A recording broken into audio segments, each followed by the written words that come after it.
Well, thank you very much, Marcelo Claure, for speaking to Bloomberg. You're Bolivia's richest man. You have taken a very keen interest in Bolivia's upcoming election cycle, and this goes against a critical backdrop for Bolivia, which is going through an economic crisis with double-digit inflation, widening deficit, and the potential for further complications in the nation. But I guess one question is why now? Why are you suddenly so interested in Bolivian politics? I thank you, Marcelo, for the interview, and my commitment is I'm going to stay till the end of the interview, not like when you interview Evo Morales that you run away from the interview, and we can talk about whatever you want. Why now? I love my country. I'm Bolivian, and I didn't get involved in the past because the country hadn't reached the level of crisis, poverty, and desperation that my country is facing. I mean, we are probably in the biggest economic depression that my nation can experience. The former government has not only wasted all the reserves that we had, all the financial reserves, they have now put their hands into Bolivians' savings and the pension plans, and there's absolutely no more money. They're printing money irresponsible. Inflation is an all-time high. There's no fuel. There's no food. So Bolivia is a crisis. And, as a Bolivian, I think I have a responsibility, a moral responsibility to get involved in putting Bolivia back in track, because it's a country that has everything it needs to be an amazing country. Can you tell us a little bit about how your relationship with Evo Morales has changed, the former president who ruled Bolivia for over 10 years? Yeah, I knew Evo Morales because being Bolivian, he was the leader of Bolivia for a long time, but I truly never understood, one, the mismanagement of the country that he did. I mean, he basically blew away the largest oil and gas reserves we've had. He overspent the money, and he's basically taken my country to bankruptcy. One thing that you're trying to do now is you've said that you wanted one candidate from the opposition to Morales' party to be the single opposition candidate in the upcoming elections. Now, that hasn't happened. There's a field of about 4 candidates that we could consider opposition or right of center. What are you going to do now? What is your reaction to the fact that the field is more open than you would like? So I started getting involved by hiring some of the best pollsters and conducting polls in which we interview Bolivian people for 30 minutes. And these are probably the largest polls ever made in my country. And 2 things that I've learned. One is people want change. 90% of people understand that we need some real change. 70% of people say that we need to have one opposition leader, and if they do, they will support them.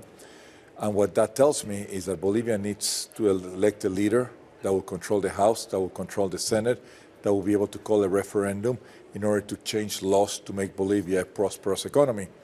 The problem that we have is, as you call it, there's 4 opposition leaders who believe they should be the leaders. My commitment to the Bolivian people is to try to unite them, to choose one that 90% of the country will be behind, and that way we can fix my country. And if not, I will continue to these polls. They will be for internal use only, because I've been warned by the Bolivian government that they will file criminal violation charges against me if I continue to publish my polls. And I will see who, not me, I'm nobody to choose who the next president will be, but I will get the information from the Bolivian people of who they believe should be the opposition candidate, and then I will support that candidate with everything that I have to make sure that Bolivia selects a candidate that is not of the current government. Because the current government, if Bolivia doesn't make a change, Bolivia is in the brink of being the next Venezuela. And for those of you who understand what happened in Venezuela, the current government has also destroyed that country, one of the richest countries in the world. Now it's one of the poorest countries in the world, and I don't want that for Bolivia. So this is why I've embarked on the mission to unite the opposition. I believe in my heart that the opposition leaders are good human beings, that they want the good for Bolivian people. And I believe that at the end, once they see who has the bigger possibility of winning, they will unite, and we will have one opposition candidate, and we will win the elections on the first round, and that will allow us to potentially make all the necessary changes that Bolivia needs. I have a lot of faith, and if they don't, I will support the candidate that Bolivian people think could be the opposition leader to win.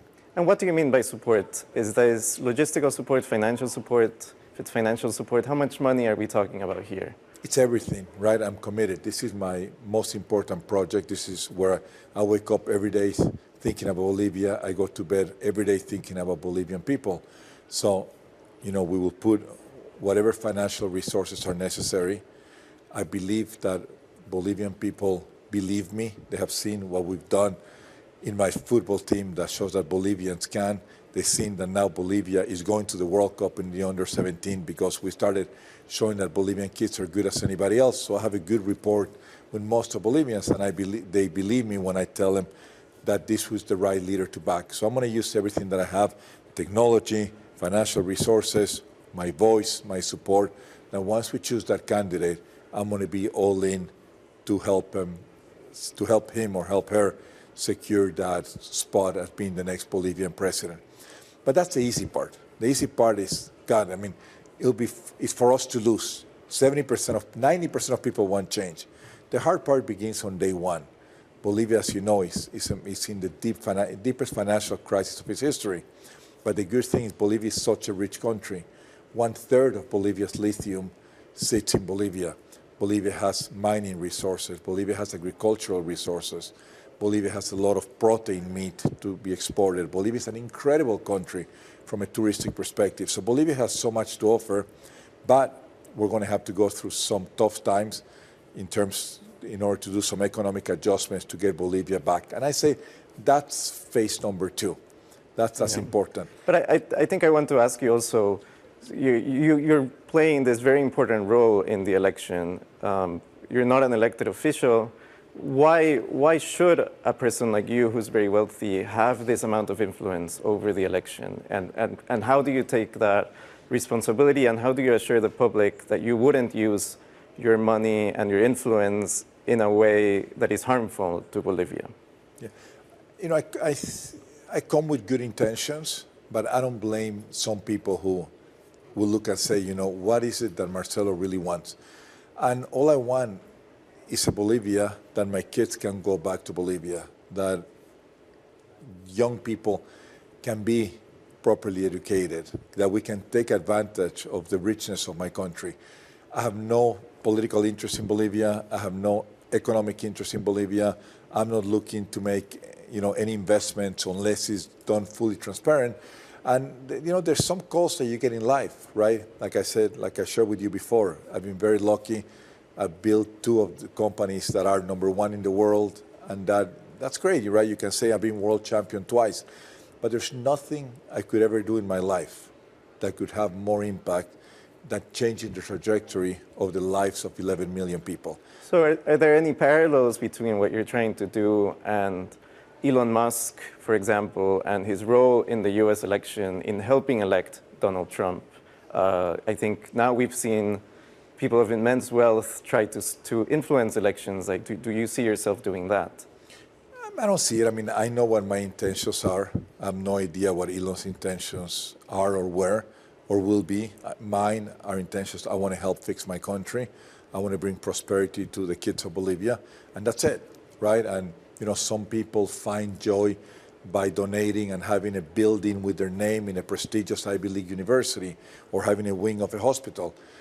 I think I'm lucky that Bolivians trust me, and I have this voice inside of me that says, go do something that's going to be the biggest thing you've ever done in your life. And I don't think, fixing a country or helping a country gets fixed is bigger than any enterprise I can invest or any enterprise I can start from scratch.